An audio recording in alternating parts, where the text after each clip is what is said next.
Olá, hoje é segunda-feira, 25 de fevereiro. E está no ar o Conexão TV Unicinos. No programa de hoje vamos falar sobre um tema que já virou dor de cabeça para muitos brasileiros, o endividamento. No estúdio, a gente dá dicas de como administrar bem o seu dinheiro e quais as melhores saídas para controlar os gastos. E ainda tem um bate-papo sobre o projeto Travessia Mar de Dentro, um documentário que vai mostrar a aventura de um remador de Porto Alegre até a cidade de Rio Grande. O Conexão TV Unicinos está começando. Fique com a gente!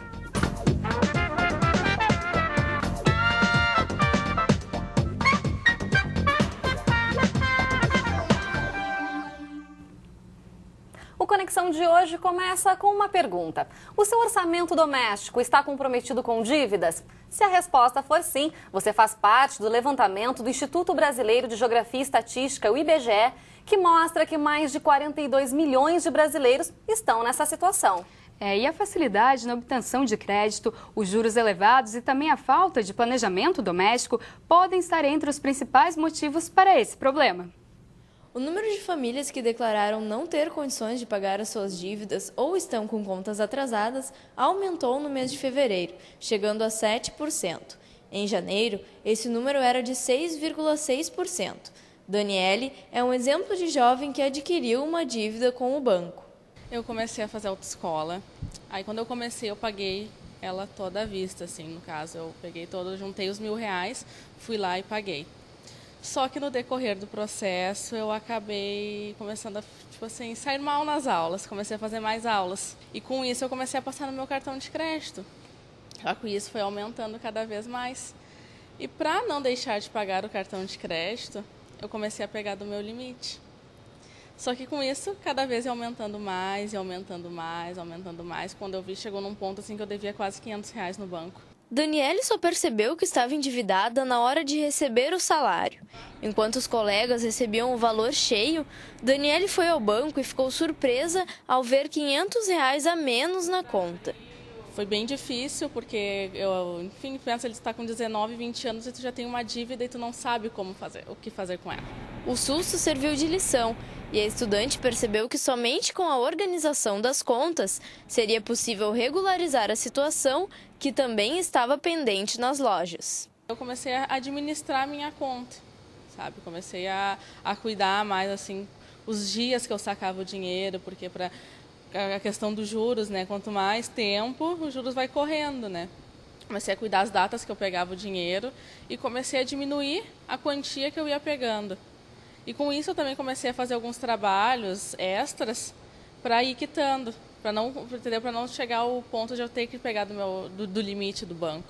Todo o processo de planejamento dos gastos durou 1 ano, mas valeu a pena. Agora, Daniele adquiriu novos hábitos para que a situação não se repita. Eu tenho controle, eu anoto tudo que eu gasto, eu vou olhando na internet ali quanto mais ou menos que está a fatura, para eu saber assim, eu vou pagar tanto quando ela chegar. Foi um aprendizado, no caso, que eu não quero mais cometer, entendeu? Uma das coisas que eu faço é não usar tanto mais o meu cartão. Eu tenho ainda cartão de crédito, óbvio, mas eu não uso mais ele tanto. E teve vezes que veio faturas de R$500. Pra você ter uma ideia, hoje o máximo que eu, sim, deixo vir é 250, mais que isso não, entendeu? Que bom, né, que ela conseguiu resolver esse problema, né, Priscila? Mas olha só, uma pesquisa da Confederação Nacional do Comércio feita em janeiro desse ano, olha só, mostra que 60% das famílias brasileiras começaram 2013 com alguma dívida. É uma grande porcentagem. E para falar mais sobre esse assunto, nós recebemos aqui no estúdio Edith Prando, que é supervisora do projeto da Unicinos de apoio às famílias superendividadas, e ainda Marilda Pérez, psicóloga clínica e diretora da Sociedade de Psicologia do Rio Grande do Sul. Olá, sejam bem-vindas ao Conexão. Tudo bem? Tudo bem, tudo bem. Boa tarde, prazer Edith, estar aqui. Para a gente começar esse papo, a gente pode falar justamente por essa questão de estar aumentando cada vez mais o número de pessoas endividadas, de famílias endividadas, e vem ao encontro, então, do projeto promovido por vocês, então, de que mais pessoas precisam, né? Quer dizer, surgiu mesmo com essa necessidade. Sim, na verdade se trata esse projeto de uma alternativa, né, à solução, né, do endividamento ou do superendividamento, como se diz, né? E é um projeto que tem a participação do Tribunal de Justiça, é um convênio com a Unicinos, E aí, então, se faz esse trabalho para tentar, então, recuperação das pessoas que estão nesta situação, que traz tantos problemas, não só psicológicos, emocionais e familiares também, né? Sem dúvida. Marilda, o que leva essa pessoa, então, a promover esse descontrole financeiro? A gente pode chamar assim, quer dizer, ela perder mesmo o fio da meada aí com as dívidas, com as contas que tem para pagar? Bom, os motivos são inúmeros, né? Da ordem psíquica, o que se observa é que grande maioria das pessoas procura fazer com que a aquisição de um bem possa suprir alguma carência, alguma frustração, alguma necessidade que a pessoa tenha e que há uma falsa ilusão de que o objeto, a coisa, possa ter esse poder, né? Mas existem outros fatores também. Nós não podemos atribuir só a questões emocionais. Existem questões, por exemplo, de desemprego, né? Um projeto errado, financeiro errado, uma perspectiva errada de vida, uma falta de tolerância ao planejamento, uma necessidade imediatista de aquisição, né? Quando a pessoa poderia fazer uma poupança prévia, mas não consegue postergar o prazer. Então, inúmeros são os motivos que levam a pessoa a gastar efetivamente sem planejamento e depois se dar conta de que perdeu o controle da situação. E deve haver um cuidado, né, Priscila, para até esse descontrole ele não ser um pouquinho maior, mas a gente já fala sobre isso, porque se junta a nós aqui na entrevista o professor do curso de Economia da Unicinos, o Igor Moraes. Tudo bem, professor? Tudo bem, professor, seja bem-vinda. Professor, a gente está começando esse papo, então, para entender um pouquinho sobre essa questão, por que cada vez mais os brasileiros eles estão endividados, né? Eu queria que o senhor começasse introduzindo para a gente também essa questão, quer dizer, o que traz aí a população que está tendo mais oportunidade de ter um crédito na praça, de abrir uma conta num banco? Quais são os principais motivos? Bom dia aí aos participantes, aos telespectadores. Só vou pedir para a Marilda, por gentileza, passar o microfone para a gente poder te ouvir melhor. Ok. Por favor. Obrigado. É uma soma de fatores. Eu acho que existem elementos, como foram citados aqui, de a necessidade de consumo, de antecipar. Esse é um deles. O segundo é que o Brasil passou durante muitos anos convivendo com uma inflação muito alta e isso alija do processo de consumo uma grande camada da população. Na medida em que tu tem estabilidade de preço, tu permite planejamento e, obviamente, o planejamento envolve, inclusive, tu olhar um horizonte mais longo de renda que permite que se comprar alguns bens.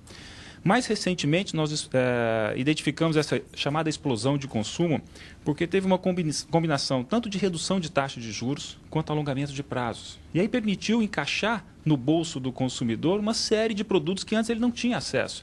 E aí olhava-se geladeira, fogão, automóveis e, finalmente, imóveis, que são bens de mais valor agregado, custa mais para o consumidor, enquanto tu a longo prazo a prestação cabe. Aí é uma outra discussão que seria de educação financeira, porque, na verdade, o consumidor olha a prestação, não olha o que ele está pagando de custo mesmo, que seria o custo financeiro em termos de juros. Podemos discutir isso depois, mas Sim. Esses elementos permitiram que, se tu olhasse antes um financiamento que acontecia com um prazo de 6 a 10 anos para um imóvel, a prestação era, um imóvel de 100 mil, a prestação era em torno de 1.500.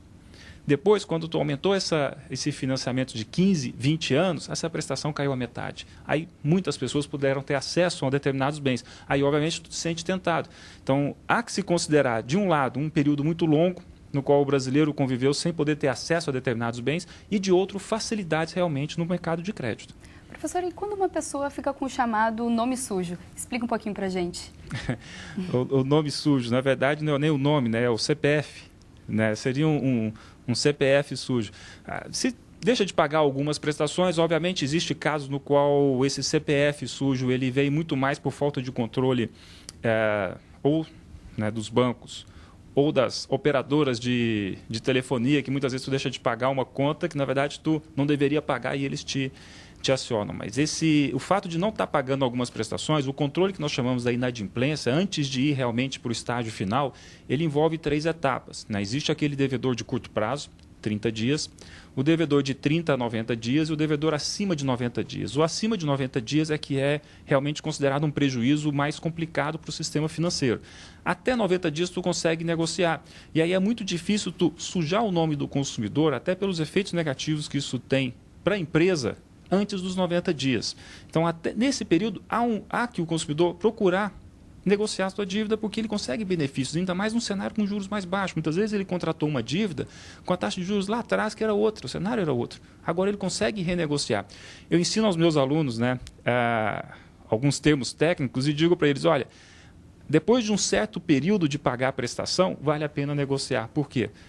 Todo o custo do bem adquirido e o lucro já foi colocado. Dali em diante é só juro. Então, tu pode negociar depois de um certo patamar de pagamento de dívida, tu consegue negociar e aliviar as prestações. É bom até para não virar uma bola de neve, né? Eu quero saber, Edith, qual é o perfil das pessoas que chegam até vocês, que procuram esse atendimento, né? Qual situação elas já se encontram? Bom, com base nos dados até que eu trouxe aqui do ano passado, 85% é com renda familiar de 3 salários mínimos, né?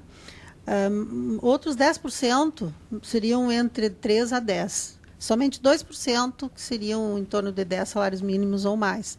E o público é tanto de São Leopoldo como Sapucaia, Esteio e Novo Hamburgo. Nós atendemos a região porque nessas outras cidades não existe esse projeto de apoio às famílias superendividadas. Tá certo, daqui a pouquinho a gente vai querer saber como é que funciona um pouquinho mais esse Pois projeto.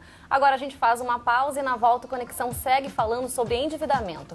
Vamos mostrar quais as saídas para organizar as despesas de casa. E tem ainda o exemplo de quem encontrou uma maneira simples de se manter longe das dívidas. É um instante só, nós já voltamos.